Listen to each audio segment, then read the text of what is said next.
Bharatiya Janata party Yuva Morcha के दहिसर विधानसभा अध्यक्ष राजेश उपाध्याय के नए जनसंपर्क कार्यालय का वार्ड क्रमांक 1 में यह देखिए भाजपा के वरिष्ठ नेता एवं विधायक आशीष सेलार, विधायक मनीषा ताई चौधरी के मार्गदर्शन में किया गया। इस दौरान पोल खोल वैन का उद्घाटन भी किया गया। आइए आपको हम सुनाते हैं इस मौके पर मनीषा ताई चौधरी और स्वयं राजेश उपाध्याय जी ने और क्या कुछ कहा है।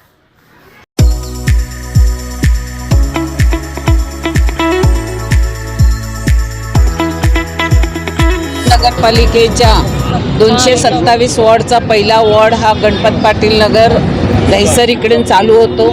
आज पोलखोलचं आपण उद्घाटन केलेलं आहे।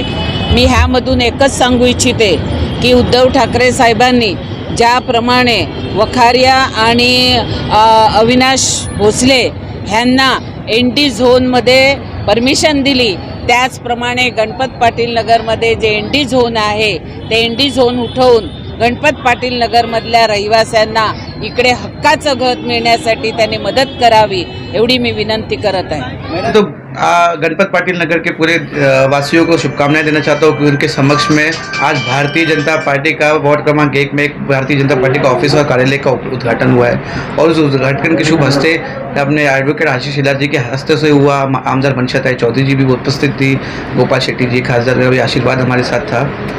यहाँ पे लोगों पे बीते के 20 सालों वर्षों में जितनी भी तकलीफ़ें, जितने भी दुख और कितने तकलीफ लोग यहाँ पे झेले हुए हैं, इसके खिलाफ हमारी सरकार ने पोल खोल का कार्यक्रम किया है। ये 20 साल में गणपत पाटिल नगर में इतने अत्याचार हुए, इतने गरीबों के पीछे इतनी लूट हुई है, उसके खिलाफ आज हमारे पोल खोल का कार्यक्रम भी था और साथ ही साथ हमने ये कार्यालय का भी उद्घाटन किया है। हमने सोचा कि प्रधानमंत्री नरेंद्र मोदी जी के माध्यम से 2017 से आयुष्मान भारत की एक योजना निकली। तो ये आयुष्मान भारत की योजना क्या थी? जो गौर गरीब, जो पिछड़ित लोग थे, उन तक योजनाएं पहुंचनी चाहिए, उन तक वो सुविधाएं पहुंचनी चाहिए सरकार से जो इंश्योरेंस की थी।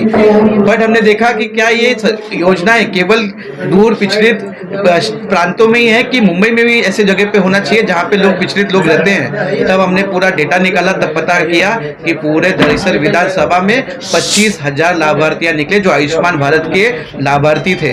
तब उसमें से गणपत पाटिल नगर का अगर हमने क्षेत्र निकाला तब 5,000 लाभार्थियां गणपत पाटिल नगर में निकले, जिनमें भारतीय जनता युवा मोर्चा आमदार मनीषा ताई चौधरी जी के नेतृत्व में हमने आयुष्मान भारत का कार्ड बनाया। फिर दूसरा योजना निकाला जब अभी हाल ही में ई श्रम का कार्ड लॉन्च हुआ है, तब हमने देखा कि असंगठित लोगों के लिए, जहाँ पे लोगों के बारे में जो सरकार को, सेंट्रल गवर्नमेंट को, एजेंसीज को जानकारी नहीं है, तो उनके लिए उनको एक प्लेटफॉर्म में लाने के लिए एक योजना निकले जो ई श्रम योजना निकली।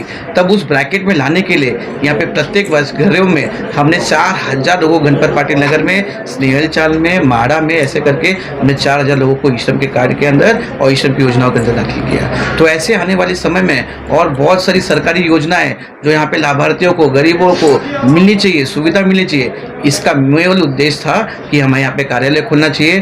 प्रतिदिन हमारे कार्यकर्ताओं को यहाँ पे बैठने का एक जगह चाहिए, लोगों को हमारे पास अपनी शिकायतें पहुँचाने की एक जगह चाहिए जहाँ पे हम उनकी शिकायतें सुन सके। यही संकल्प के साथ माननीय मनीषा ताई चौधरी जी के नेतृत्व में, अरविंद यादव जी के नेतृत्व में, यहाँ वार्ड अध्यक्ष महेश गौर जी के हाथों हमने यहाँ पे उद्घाटन किया। बीएमसी इलेक्शन की भी तैयारी इस कार्यालय से होगी सर देखिए, ये तैयारी हम लोग किए हैं कि लोगों की मदद करने, केवल बीएमसी के इलेक्शन की सोच के नहीं, आने वाले आज जन्म तक, जब तक गणपत पाटिल नगर के लोग यहाँ पे बसे रहेंगे, ये कार्यालय उनके लिए होगी। चाहे बीच में जो इलेक्शन आना हुआ है, मैं प्रत्येक दिन भारतीय जनता पार्टी का हर एक कार्यकर्ता जब इस ऑफिस में बैठेगा वो सिर्फ गरीबों के कल्याण के बारे में सोचने में बैठेगा। एक युवा नेता के रूप में आप उभर के यहाँ पर आए हैं, लोग काफी लाइक भी कर रहे हैं आपको, लेकिन आप ही के पार्टी के कुछ कार्यकर्ता खुलेआम विरोध भी कर रहे हैं। अगर आपको टिकट मिलता है तो भी विरोध में उतरेंगे, तो इसको लेकर किस तरह से देखते हैं आप? मैं तो यही मानता हूँ कि भारतीय जनता पार्टी का एक कार्यकर्ता हूँ जो पिछले 10 साल से कार्यकर्ता दस्ते पे उतर के लोगों के हित में काम कर रहा है। मुझे ये भी लगता है कि लोगों को कुछ परेशानियां होगी, मगर मैं ये कहावत सुनता हूँ कि जो काम करता है, जो लोगों के बीच में पहुँचता है,